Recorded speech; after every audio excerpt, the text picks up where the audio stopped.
PIB newsletter, which has been very popular. Which has been a very popular newsletter here, and the print version is here, and Okay. we are going to launch it, release it here. Thank you.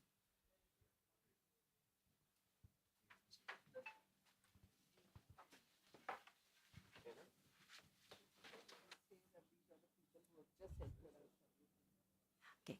So the people who are here with us, who have worked diligently on this newsletter, they have just entered the service, Indian Information Service, the prestigious service of which brings the officers to Press Information Bureau, and they all have worked diligently on this newsletter, which will be released shortly. A beautifully designed cover, if you could say. And this will be a daily feature here. It will be available on the newsstands, which can be picked up for the daily updates on what all is happening here at IFFI every day.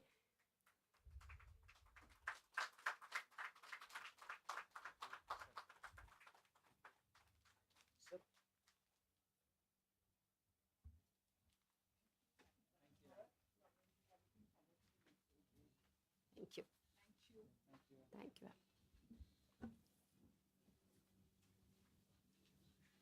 So before we proceed, let me remind you that this particular news conference and all the other press conferences which will be happening in this hall would be telecast live on the YouTube channel of PIB. And today we are beginning this press conference with a very special movie. It's called Bilyarista. So this movie is based on the name of this movie is based on the billiards play, if I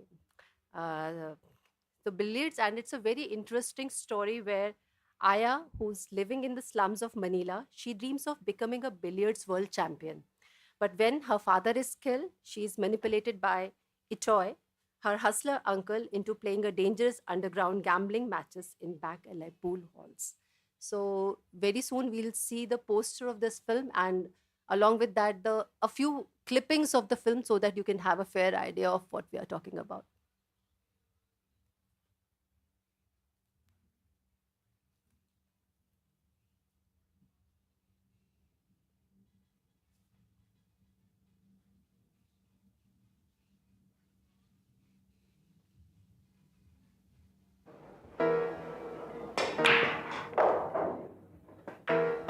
Puro pagkontra, puro puna, puro paghila sa amin nila.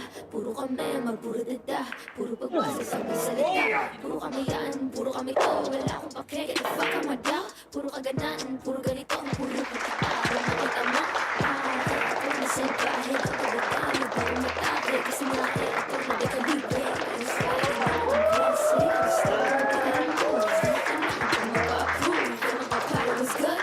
Seryoso kami, don't style pa na hood. Hawak ang moon, lagi yung flame. Hindi mo na pagkuha na lahat ng ating siya tsaka fang. Di nyo na magpapalagbag, kakasana at mga ilambag. Sa bayan na to at basag kung basag, babagsakin namin kayo sila pa. Sige palag, iba ng era to, ibang eba na kausap mo. Kakagatin ko yung ahas kaysa sa sana, subukan mo lang ako. Subukan mo lang ako. Subukan mo lang ako. Kakagatin ko yung ahas kaysa sa sana, subukan mo lang ako. Okay. Eto sabi mo gusto mo ng tirador at You may malakihan stop the pusta. clipping now. Oh. Maybe we can just play it out the scene. It's okay. You want to continue? Yeah, maybe we just finish. We could just finish the scene. Okay. Yeah.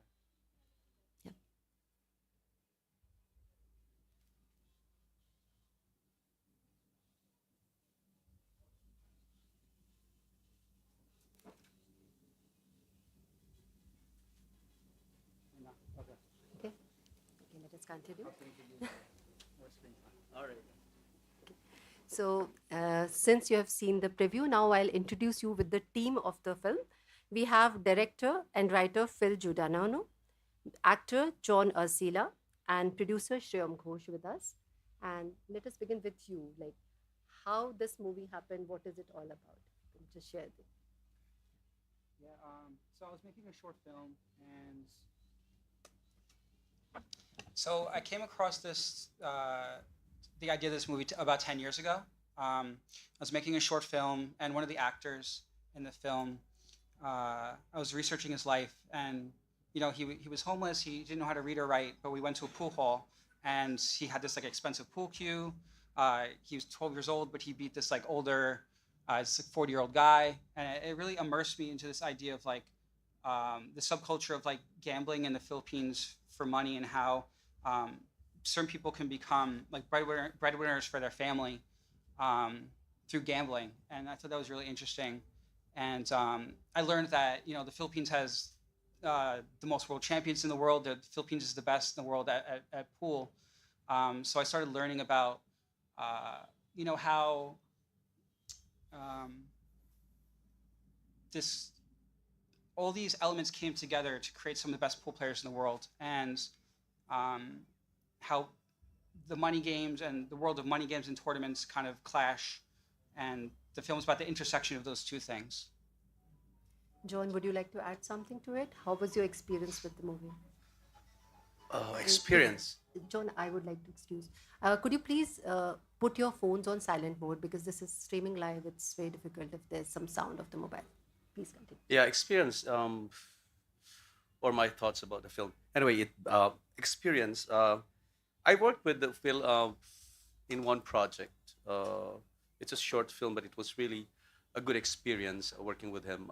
It's always magical for me and enriching to know how a non-Filipino look at our culture, because he's really very interested to do films about Filipino people, about our country and our culture. So it's always amazing to know how people not from our country look at us. So that's an amazing experience. And I accepted this particular project because it is nice to know how the people do their things when the authority or the people you are supposed to look up to are the ones who are not upholding the law of the land. So it goes with that.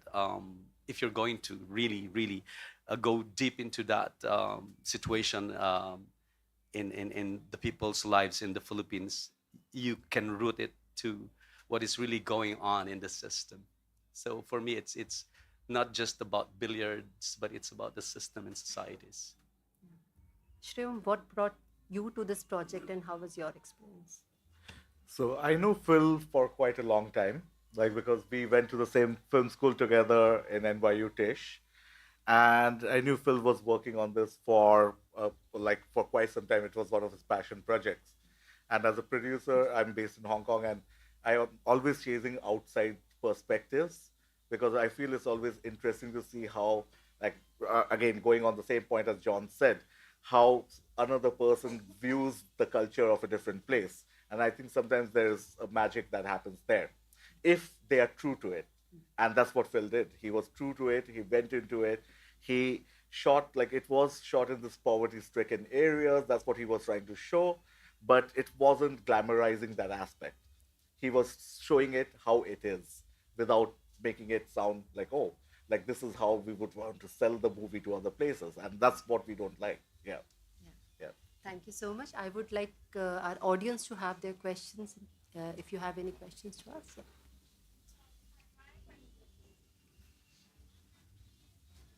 Well, first and foremost, I'm so very thankful, Shubarum. I'm thankful is Tanya, Tanya. Tanya. I'm very thankful that there's a lot of people here. I mean, you attended this conference, and it's amazing for us that it's like a full house. Thank you so much. Thank you. Thank you for coming. And my question is for the director, Phil. You said that you were inspired to make the movie because of a 12-year-old boy who was really good at billiards. What made you change the protagonist from a boy to a girl, and what brought on that gender perspective? Yeah, so the way I work is I don't like to have things come from me. I like to do a lot of research, really immerse myself, and I started noticing that there was a lot of female world champions also. So Efren Bata Reyes is considered the greatest of all time, and then Django Bustamante, and they're both in the film, two of the greatest of all time. And then I started noticing I met a girl, I met like several I met the world champion that was Filipina, and I met a girl that was about to become the world champion. You could just feel it. Like you talk to her, the way she plays, and just learning about her life and the struggles, and then it's like a man's world. It's like they've got posters of sexy women on the wall, men that have no shirts on, they're all drinking. I thought it'd be more fascinating to tell the story from a woman's perspective. And then I think about John and how powerful he is, and I wanted to play with that power dynamic. Um, so for me, that's why I switched it. Yeah. Great perspective. Next question. I have a question. So it's first of all great to have you all here. We are really honored to have you. So I was looking at the poster and it's a wonderful poster and the caption that has been given here has really caught my attention. So the greatest gamble is risking nothing at all. So how did you, as the title, how did you come to this caption and how it summarizes the real theme of the movie? Yeah. So, I met a lot of people that are incredibly talented, and they could become world champions. And it's really, they limit themselves by who they surround themselves with, the decisions they make. Um, and it's ironic that like the film was about gambling. Like I met these people that if they could die if they lose, or if they play the way they play, they're really risking bodily harm, but they don't take the risk to try to escape their current situation and become a play in tournaments or escape a relationship that's very manipulative.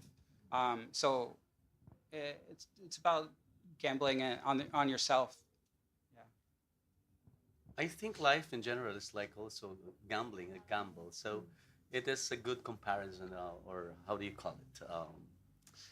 Um, our our humanity, our life, and to the gambling world, because we also gamble our life while we travel in this in this world, something like that. It's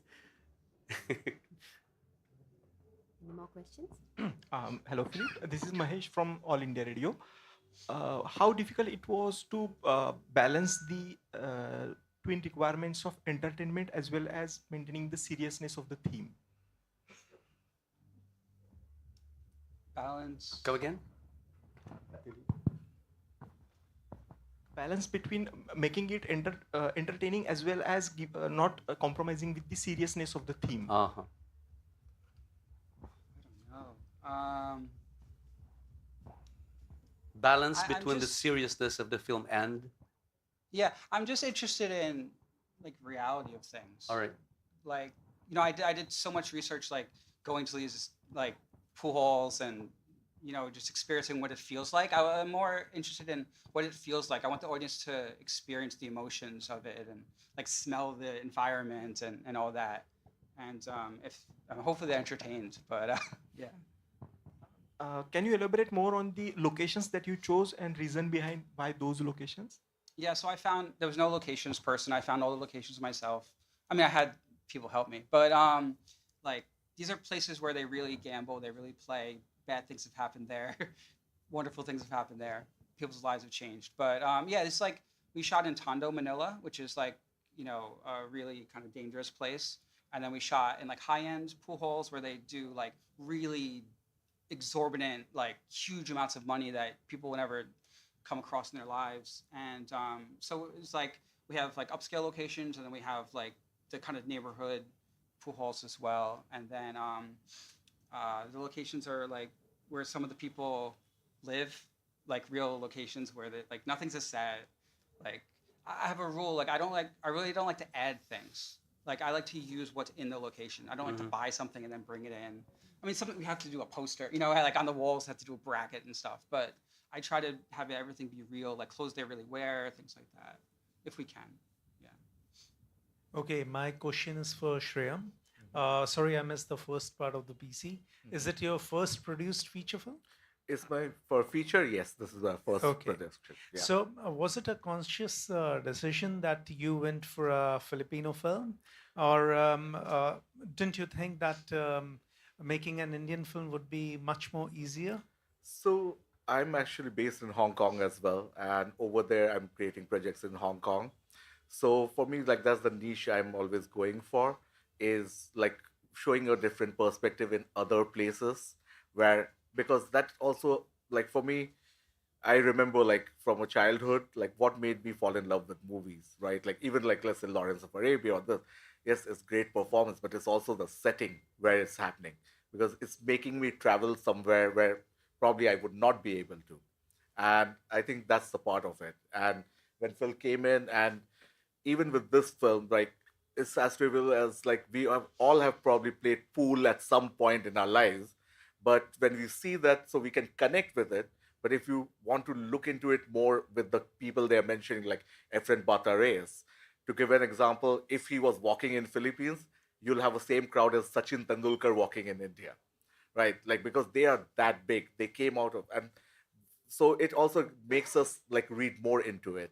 So that's why I like this project. Yeah. Thank you. Any more questions? Hello. Being this a film on billiards, how the role of government in the being a gambling game, how big the crime rate will be there in that, and how do you entertain the women, especially the young women making money in the gambling? How you look into that aspect of filmmaking, and are you going to the real yeah, situations where the gambling happens there? And what was the cost of production of this? You were able to recover the cost of production. It was a co-production or it was just single producer? It was we have like a investor in Philippines through them. It will happen. As you can say, Indo Philippines co-production. No. No, it wasn't co-production because we were going with one. We were not making it a formal co-production. Yeah, and in terms of recovery, I mean that's because we are like just having a world premiere, but we are very confident because John is really big in Philippines as well, and even Loiza, she's a rising star, and like people really want to watch them on screen.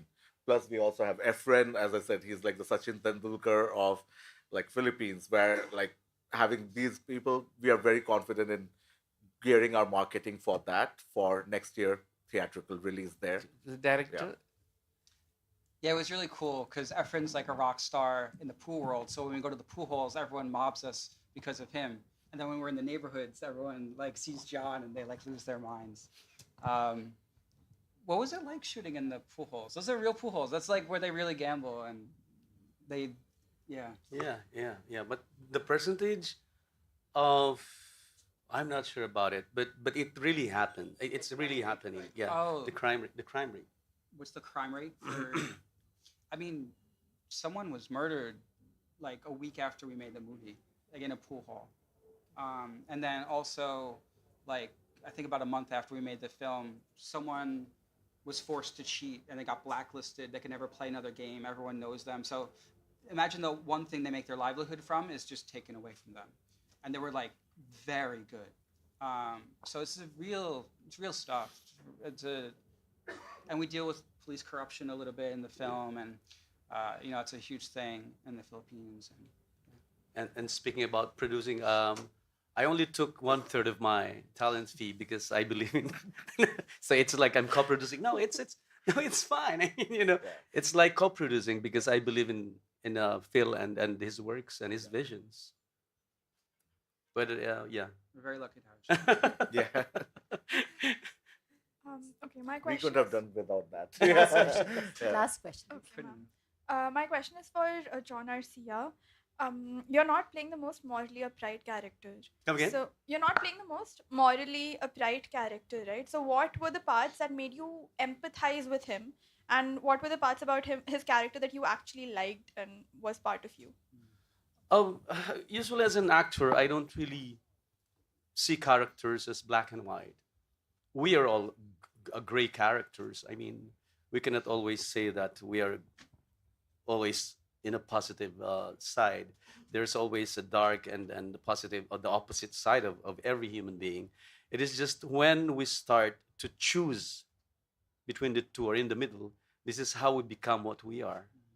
And that's how I work with every other character I do.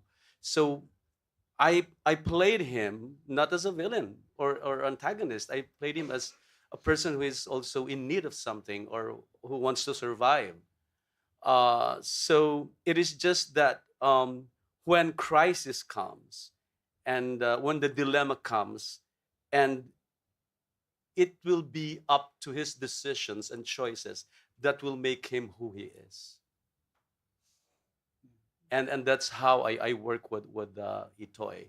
When he decided to uh, pursue on gambling and using his niece without him thinking that it's actually a manipulation, uh, the audience will see that even if Itoy doesn't look at it that way.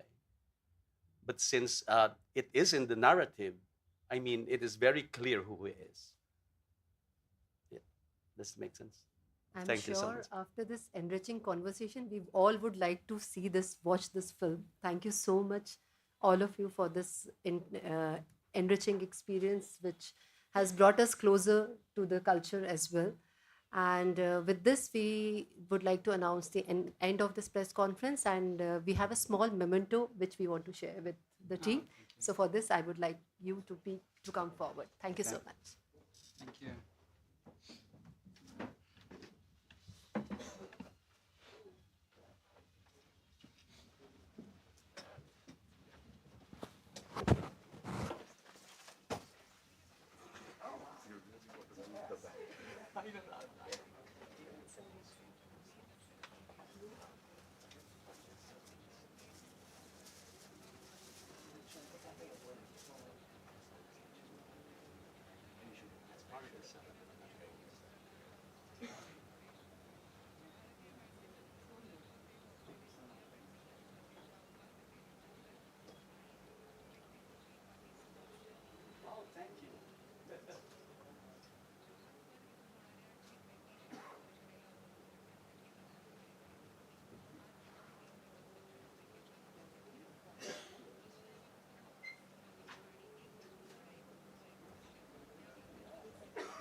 आप sir वाला है जो blue trail